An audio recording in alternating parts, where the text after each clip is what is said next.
Hello friends, welcome back to my YouTube channel. എല്ലാവർക്കും our family വ്ളോഗ്സിൻ്റെ മറ്റൊരു നല്ലൊരു വീഡിയോയിലേക്ക് സ്വാഗതം. പിന്നെ എന്തുണ്ട്, എല്ലാവരും സുഖമായിട്ടൊക്കെ ഇരിക്കുക? ഇവിടെ ഞങ്ങളും സുഖമായിട്ടിരിക്കുന്നു, ഒരു കുഴപ്പമില്ലാതെ മുന്നോട്ട് പോകുന്നു. നമ്മളിപ്പം ഡിസംബറിൻ്റെ നിറവിലാണ്. ഡിസംബർ ഇങ്ങനെ അടുത്തു, നമ്മൾ ഡിസംബറിലോട്ട് പ്രവേശിച്ചു. ഇന്ന് ഡിസംബർ 3 എന്താ പറയുക, എല്ലാവരും ഒരു കാത്തിരിപ്പിൻ്റെ ഒരു കാലഘട്ടം എന്ന് തന്നെ ഇതിനെ പറയാം. അതായത് നമ്മൾ ഒരു നല്ല ഒരു ദിവസത്തിന് വേണ്ടി നമ്മൾ കാത്തിരിക്കും. ഡിസംബർ 25 എല്ലാവരും, ഈ ലോകമെമ്പാടുമുള്ള എല്ലാവരും, ജാതിമത ഭേദമന്യേ എല്ലാവരും മനസ്സറിഞ്ഞ് എന്താ പറയുക പങ്കെടുക്കുന്ന, ഒരുമിച്ച് ചേരുന്ന ഒരു പുണ്യ മുഹൂർത്തമാണ് ക്രിസ്തുമസ്, ക്രിസ്തുവിൻ്റെ ജനനം. അപ്പോൾ ഞാൻ ഡിസംബറിൽ ഇടുന്ന രണ്ടാമത്തെ വീഡിയോ ആണിത് കേട്ടോ. ഡിസംബർ മാസത്തിലെ രണ്ടാമത്തെ വീഡിയോ ആണ്. അപ്പോൾ ഈ ഒരു ദിവസത്തിൽ എനിക്ക് പറയാനുള്ള കാര്യം എന്ന് പറഞ്ഞാൽ, മൗനം. നമ്മൾ പരിശുദ്ധ കന്യകാമറിയത്തെയും യൗസേപ്പ് പിതാവിനെയും ഉണ്ണി യേശുവിനെയൊക്കെ ഓർക്കുമ്പോൾ നമ്മുടെ മനസ്സിലോട്ട് വരുന്ന ഒരു വാക്കാണ് മൗനം. മൗനത്തിന് എന്താ പറയുക, മറ്റു ഭാഷകളെക്കാളേറെ വളരെയേറെ ഒരു മനുഷ്യൻ്റെ ജീവിതത്തിൽ സ്വാധീനം ചെലുത്താനായിട്ട് സാധിക്കും. മൗനം അതൊരു ഭാഷയാണ്. അത് നമ്മുടെ മനസ്സിലുള്ള ആശയത്തെ, അത് സങ്കടമായാലും സന്തോഷമായാലും എന്താ പറയുക, എന്താണ് നമ്മുടെ മനസ്സിൽ ഫീലിംഗ് എങ്കിലും തൊട്ടടുത്ത് നിൽക്കുന്ന ആൾക്ക് അത് നമ്മുടെ വാക്കുകൾക്ക് അതീതമായിട്ട് മനസ്സിലാക്കാനായിട്ട് സാധിക്കും. മൗനം എന്ന് പറഞ്ഞാൽ, മൗനം അത് പെട്ടെന്ന് ഒരാൾക്ക് നേടിയെടുക്കാൻ പറ്റുന്ന ഒന്നല്ല. അത് വളരെ ദീർഘമായ ക്ഷമയും ത്യാഗവും വിട്ടുവീഴ്ച മനോഭാവം ഉള്ളവർക്ക് മാത്രം കൈമുതലായിട്ട് കിട്ടുന്ന ഒന്നാണ് മൗനം.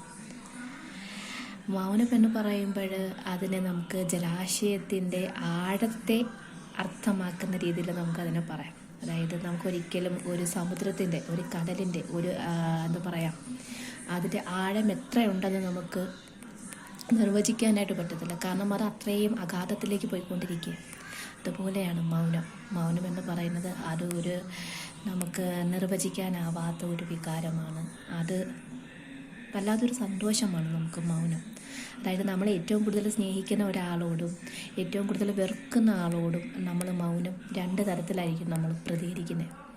ഇപ്പം നമ്മൾ ഏറ്റവും കൂടുതൽ വെറുക്കുന്ന ഒരു വ്യക്തിയോട് നമ്മൾ ഒരിക്കലും സംസാരിക്കാനോ എടുക്കാനോ ഒന്നിനും പോകത്തില്ല. നമ്മൾ നമ്മുടെ കാര്യം തിരക്കി നമ്മളങ്ങ് ജീവിച്ചങ്ങ് പോകും, ഇല്ലേ?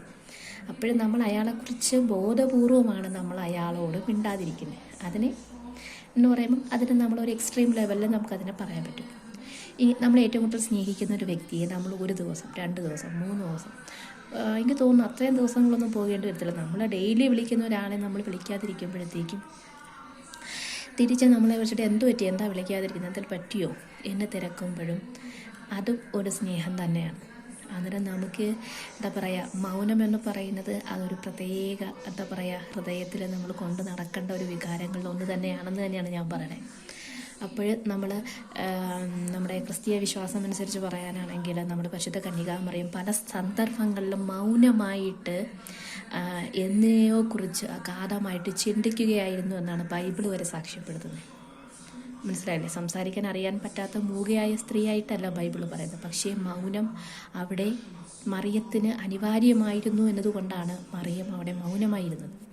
അതുപോലെ നമ്മുടെ ജീവിതത്തിലും പല സാഹചര്യങ്ങളിലൂടെ നമ്മൾ കടന്നു പോകുമ്പോൾ എടുത്തു ചാടി പലതിനും മറുപടി പറയാതെ പല സന്ദർഭങ്ങളിലും മൗനം പാലിക്കുക. മൗനം പാലിക്കുന്നത് ഒരിക്കലും പരാജയം പെടുന്നവർക്ക് മാത്രമുള്ളതല്ല. ശരിക്കും മൗനം വിജയിയുടെ ലക്ഷണമാണ്. നമുക്ക് അഭിപ്രായം പറയേണ്ടടുത്ത് മാത്രം അഭിപ്രായം പറയാൻ പാടില്ലാത്തടത്ത് നമ്മൾ നിശബ്ദത പാലിക്കുക, മിണ്ടാതിരിക്കുക. അത് ഒരു പരിധിവരെ നമ്മുടെ നിലനിൽപ്പിന് നല്ലതാണ്, നമ്മുടെ ആരോഗ്യകരമായ ജീവിതത്തിന് നല്ലതാണ്.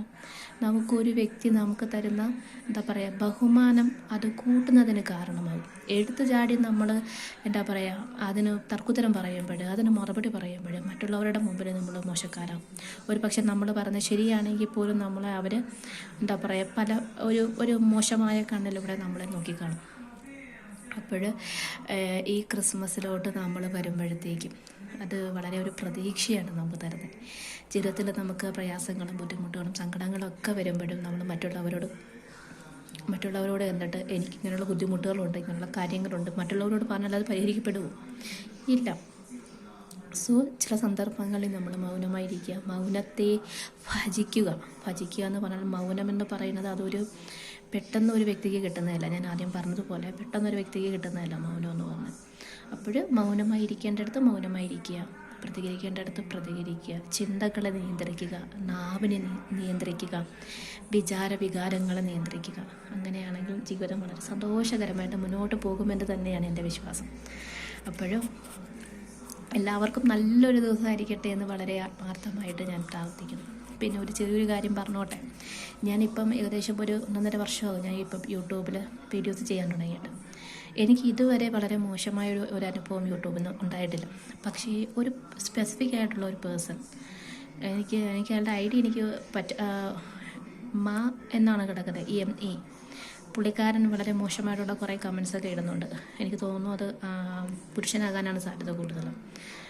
എൻ്റെ ഫോൺ നമ്പറും ഡീറ്റെയിൽസൊക്കെ ചോദിക്കുന്നുണ്ട്. ഞാൻ ഒന്ന് പറഞ്ഞോട്ടെ, തീർച്ചയായിട്ടും ആ സുഹൃത്ത് ഈ വീഡിയോ കാണുന്നുണ്ടാവും. സുഹൃത്തെ, എനിക്ക് താങ്കളെക്കുറിച്ച് അറിയില്ല, താങ്കൾക്ക് എന്നെയും കുറിച്ച് വ്യക്തമായിട്ട് അറിയില്ല.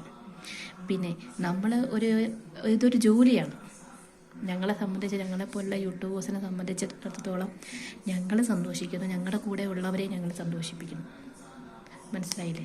അപ്പോൾ തമാശകളാകാം. നമ്മൾ തമാശകൾ കാണിക്കുമ്പോൾ തൊട്ടടുത്ത് നിൽക്കുന്ന ആൾക്ക് ഈ തമാശ അവർക്ക് അരോചകമായിട്ട് തോന്നുന്നുണ്ടെങ്കിൽ അത് നിർത്തുക. ഇത് ഒരു റിക്വസ്റ്റായിട്ടല്ല പറയുന്നത്, നിർത്തുക. നമ്മൾ എന്തിനാണ് മറ്റുള്ളവരുടെ പ്രൈവസിയിലേക്ക് കയറി ആവശ്യമില്ലാത്ത കമൻസ് ഇടാൻ നിൽക്കുന്നത്? ഞാൻ താങ്കളുടെ കുറേ കമൻസ് ഞാൻ ഡിലീറ്റ് ചെയ്ത് കളഞ്ഞു. എനിക്ക് താങ്കളെ വേണമെങ്കിൽ എനിക്ക് ആക്റ്റീവ് അല്ലാത്ത രീതിയിൽ വെക്കാനായിട്ട് പറ്റും, പറ്റുള്ള ഓപ്ഷൻസ് ഉണ്ട്. പക്ഷെ ഞാൻ ചെയ്യത്തില്ല. കാരണം എന്ന് പറഞ്ഞാൽ ഞാൻ ഇതുവരെ അങ്ങനെ ആരെയും ചെയ്തിട്ടില്ല. കാരണം ഈ വന്നിട്ട് ഇത്രയും നാളായിട്ട് എൻ്റെ കൂടെ നിൽക്കുന്ന എൻ്റെ സബ്സ്ക്രൈബേഴ്സ് സത്യം പറഞ്ഞാൽ അവരെൻ്റെ കുടുംബം തന്നെയാണ്, എൻ്റെ ഫാമിലി തന്നെയാണ്. ഞങ്ങൾ 4 പേര് മാത്രമായിരുന്ന ഞങ്ങളുടെ കുടുംബത്തിലേക്ക് എന്താ പറയുക, ഒന്നും തിരിച്ച് പ്രതീക്ഷിക്കാതെ ഞങ്ങളിലേക്ക് വന്ന ഞങ്ങളുടെ ഫാമിലി, ഞങ്ങളുടെ കുടുംബം തന്നെയാണ് അവർ. ആ കുടുംബത്തിലൊരു അംഗമാണ് ചേട്ടൻ. അപ്പോഴേ ചേട്ടൻ അങ്ങനെ മോശമായിട്ടുള്ള കമൻസ് ഒന്നും തീർച്ചയായിട്ടും ഇടരുത്. അത് നമുക്കെല്ലാവർക്കും വളരെയേറെ വിഷമമുണ്ടാക്കും. അപ്പോൾ ഒരു കുഞ്ഞനിയത്തി അല്ലെങ്കിൽ ഒരു സഹോദരി പറയുന്നതായിട്ട് കരുതി ഇനി അങ്ങനെയുള്ള വീഡിയോസ് ഇങ്ങനെയുള്ള മെസ്സേജും കാര്യങ്ങളൊന്നും നമ്മുടെ ചാനലിൽ ഇടരുത്. Okay, thank you.